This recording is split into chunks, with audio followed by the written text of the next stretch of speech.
My name is Ann Martin, and this is Let's Talk. And today we're talking with two wonderful gentlemen. I'm so grateful to be able to bring them to you as our guest on Let's Talk, because I know you're going to get a great deal out of both of them. One of them is going to talk to you about success, and the other one is going to talk to you about fear. Two things that are so important to both of us. And this is Al Mejia. Can you reach me? Yeah, absolutely. Al, thanks for coming. I really appreciate both of you being here, and I'm hoping that we can have a very tight show and cover a lot of information. But now, Al Mejia, you specialize in success. Yes. In fact, your pamphlet says the freedom to succeed, Yes. which I think is such an interesting choice of words. Tell us about you. Why did you specialize in success? Well, the basic thing is that I found myself about 13 years in the same spot. And I found myself at a total loss. Locked in? Logged in and locked in. Mm-hmm. Just didn't seem able to get anywhere.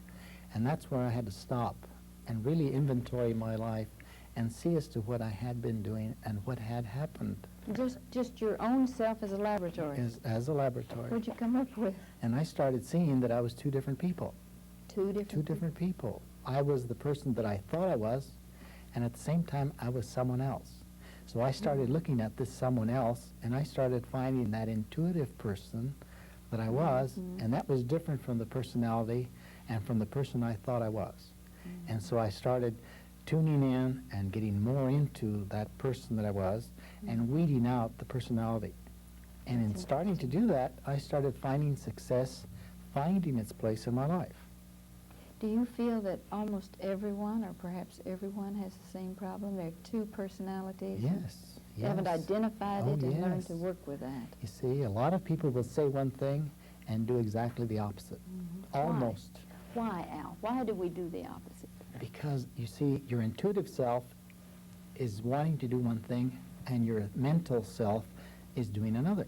Because we want to conform? Well, the mental self wants to conform to what it's learned, to its past experience that it's recorded, and to fit into society. Oh, yeah. You see? And so there's that need to be wanted and needed and all these sorts of things. So a person will mold himself to what society's desires are that he thinks society wants from him. And then the other part is the person that's the true person, the real person, that is not involved with any of that. That part that knows and goes on about life and living and is a very capable, has all kinds of capacities, and is, let's say, the inventor that brings out things from within that become materialized out here. And so I started finding that that part of me that was so capable was always stable. And that part of me that wasn't stable was that part that had become my personality. It was dancing around. And it was dancing around, and it would try to fit into whatever situation was there at the time, just to fit in. And that's what made my life as diverse as it had become. That's a beautiful way of putting it.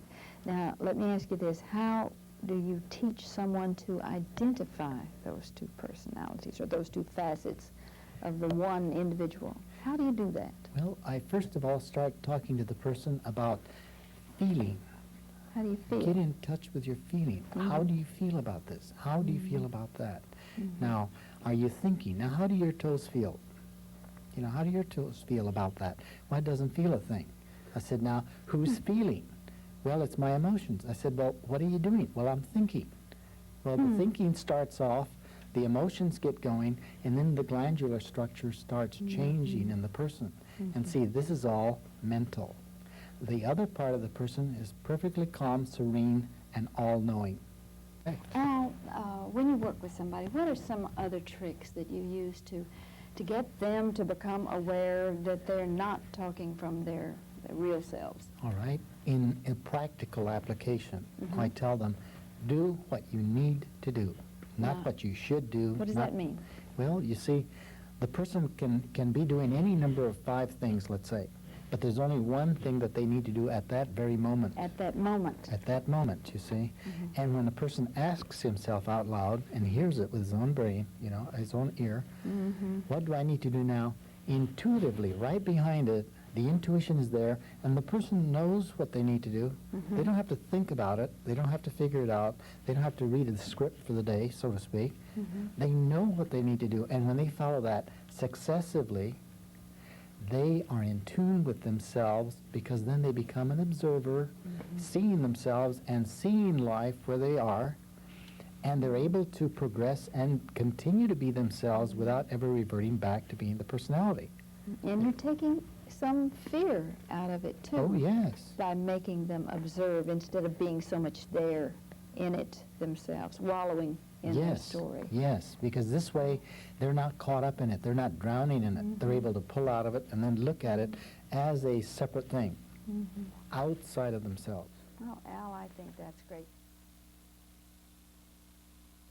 I'd like to start off by sharing the idea, or have you share the idea, I should say, with our guests at home. What do you feel it takes to be successful? It takes being. When a person becomes their own being, they can't but succeed. Because initially a person is either living their personality or they are themselves. A lot of the time, people don't know which is which, and oftentimes they don't even know that they are a divided person. Well, let's take a minute and discuss that then. Yes. You see, now, the person that was born was the person that's being, okay? It was said, you must become as a child. Children do not have a personality. They haven't developed it. Now, as a person goes through their growth process, they begin to develop a personality. This personality, as we oftentimes call it, the ego, becomes the person. It's like the understudy becoming the star, you see. And when it happens to a person, they're not aware that it's taking place. It's a very subtle thing. Now, in becoming a success or becoming the person again, it's a matter of separating that personality so that the person emerges and is able to see the personality as a separate thing. And then they can talk that personality or about that personality until that personality dissolves and the person remains. And as that person remains, their full capacity, their ingenuity, their capacities, you know, their whole life then begins to evolve, and it's like that cup running over. Because you see, the wealth in the person comes from within, and then it becomes externalized on the outside. So the whole thing is being that inner person or that Christ self. And as the person becomes that, everything that they do is in truth. And everything that they do from their own knowing and from their own being, not from thought, okay, then becomes materialized, and it doesn't break down. It lasts.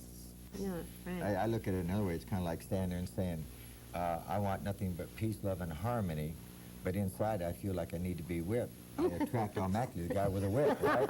And we're saying, no way, you don't belong here. You don't belong with my affirmation, right? Yes. But see, that's what I'm really confirming inside. Yes. My inner guilt, my inner fears, Yes. my inner turmoil. Yes. And those have been programmed into me. Yes, A lot of those absolutely. are not necessarily my own, but those things that I've accepted as the truth. Correct.